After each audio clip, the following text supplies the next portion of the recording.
tugende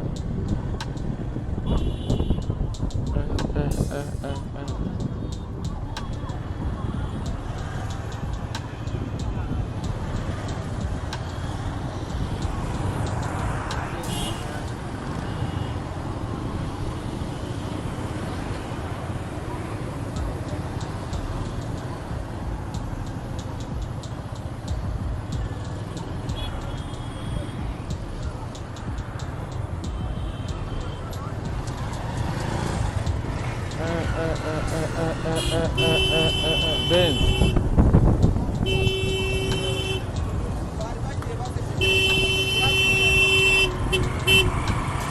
Ni inkuru n'amashusho akomeje kugenda acicikana ku mbuga nkoranyambaga by'umwihariko Instagram, aho agaragaza imodoka mu bwoko bwa Benz. Imodoka rero ikaba yafashwe n'inkongi y'umuriro irashya irakongoka, ndetse mu by'ukuri gusa amakuru atugera avuga yuko abari bayirimo babashije kurokoka, babashije kuvamo ari bazima, ariko imodoka yo ikaba yahiye irakongoka neza ku buryo nta kintu na kimwe wavuga yuko kigeze gisigara kuri imodoka ndetse n'ivyari biyirimo uretse abari bayirimo. Ikaba rero byabereye ahitwa Rwandex mu mihe bishize.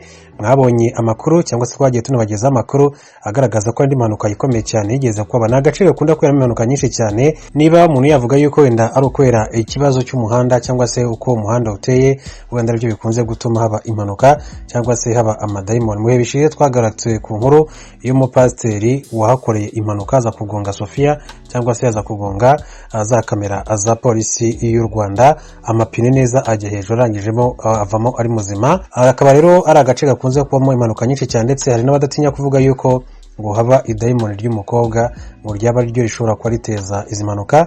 N'ibyagiye bitangazwa n'abaturage icyo gihe ubwo habaga impanuka, uriya mupasiteri akaza kuyirokoka ariko imodoka yikangirika, ndetse akaza no kugonga Sofia cyangwa se kamera za polisi. Muri reaction hari wagize ati uwo muhanda wa mugani ati nta badayimoni babamora. Hari undi wagize ati nta muntu wahiriyemo se, atari kuba mugani ubanza aho muri uwo muhanda ati hari umudayimoni pe.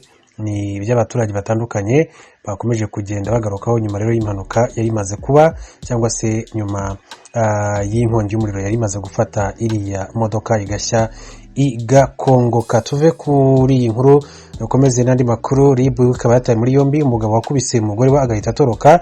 Urwego rw'igihugu rushinzwe ubugenzacyaha RIB rwatangaje ko rwataye muri yombi umugabo witwa Hategekimana David, imyaka 41, ukurikiranyweho icyaha cyo gukubita no gukomeretsa umugore we.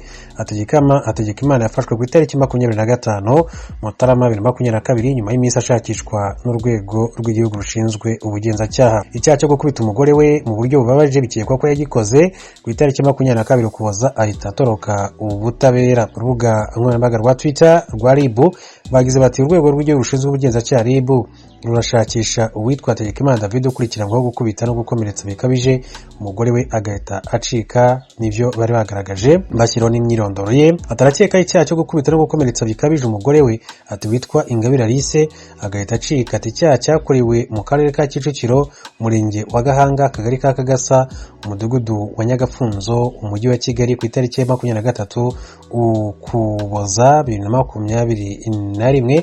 Akaba ari umwaka ushize.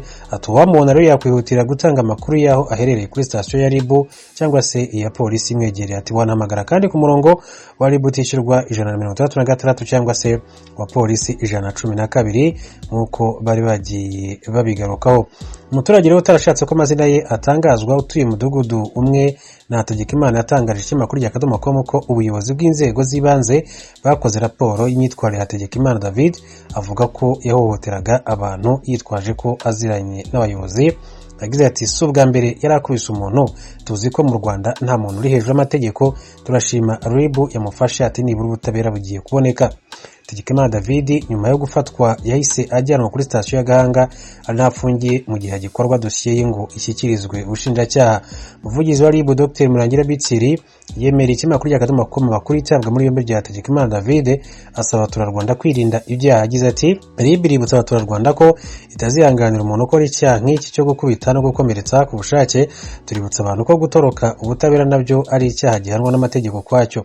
Hategekimana akurikiranyweho icyaha cyo gukubita no gukomeretsa ku bushake gihanishwa igifungo cy'imyaka itari munsi y'itatu ariko itarenze 5 ndetse n'ihazabu y'ibihumbi 500 ariko itarenze miliyoni 1 amafaranga y'u Rwanda.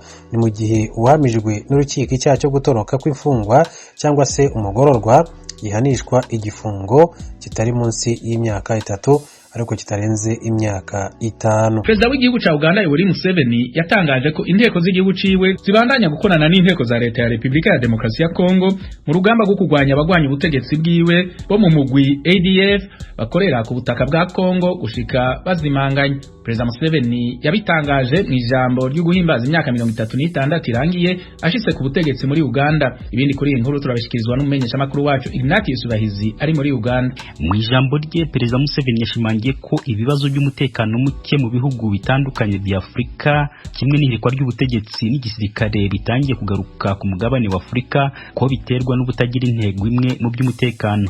Aho niho yashingiye ashimagiza Perezida wa Republika ya Demokarasi ya Kongo Felix Tshisekedi wemera igisirikare cya Uganda UPDF kuja gufatanya n'igisirikare cya Kongo kurwanya intagondwa za ADF.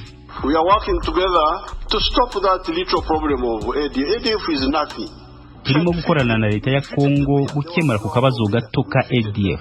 ADF nubusa tuzabanesha. Barahangaha baratsindwa.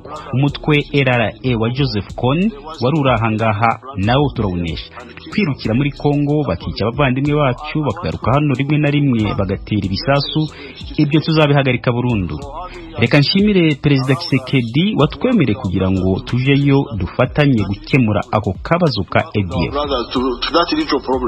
Uyu muhango kwizihiza imyaka 36 igisirikare cya Museveni NRA gifashe ubutegetsi wari watumiwemo Minisitiri w'ingabo wa Kongo Gilbert Kabanda Kurenga wari waje afite abandi bamuherekeje barimo abasirikare bakuru. Museveni yavuze ko umutwe wa ADF umaze imyaka 20 muri Kongo wica abasivili kandi ukanasarura imyaka y'abaturage irimo kakawa kimwe no gucuruza amabuye y'agaciro bacuruzaga bakiye mu bari bahagarariye umutwe mu miji ya Beni, Igoma hamwe na Kampala kugira ngo babone amafaranga abarwanyi boherereza imiryango yabo no kugura bimwe mu bikoresho by'intambara. Museveni yongeyeho ko hashize igice cya mbere cy'urugamba rwo kurwanya ADF ko hagiye gutangira igice cya kabiri. Kubijanye no gushira hamwe ingufu zo kwirinda ku rwego rw'umugabane wa Afrika wose, Museveni yavuze ko abategetsi bamwe badafite ububasha bwo kubaka igisirikare gikomeye. Avuga ko Uganda yiteguye gutanga umusanzu muri urwo rwego. Now, I would like to really invite the African people, leaders, to sit down. Reka nsabe abayobozi ba Afrika baze twicare hamwe maze dusangire ibitekerezo by'ukuntu twakubakira hamwe ingufu zo kurinda Afrika yacu. Bitabaye ibyo ibirimo kubaho ubungubu bigiye kudusubiza inyuma cyane kuko abayobozi bamwe b'abasivile bananirwa kubaka ingabo z'ibihugu byabo zikomeye, hanyuma intagondwa zikinjira muri ibyo bihugu zikabyigaruriza maze na cya gisirikare kidakomeye kigahirika ubutegetsi nk'uko byabaye muri Guinea, Mali n'ejo bundi i Burkina Faso. None se nk'abo basirikare batatowe n'abaturage ninde wababaza ngo basobanure ibikorwa byabo? Ariko hano mu by'ukuri tumaze kugwiza ingufu. Ubu tunafite abasirikari 6,000 muri Somalia bamaze gukora akazi katanejeje cyane kuko dukorana n'abantu badashaka ngo tugere kure. Bashaka ngo duhinge agace kamwe k'umurima, ntabwo bashaka ngo duhinge umurima wose. No kubera iyo mpamvu twibanze mu miji gusa nk'uwa Mogadishu. At least to deal with the towns in Mogadishu. Nyamara ariko ku kingabo za Uganda muri Kongo, akanama k'inteko ishinga amategeko gashinzwe umutekano karaye kanze kwemeza ingengo y'imari ya Minisiteri y'Ingabo isaba gushora muri icyo gikorwa.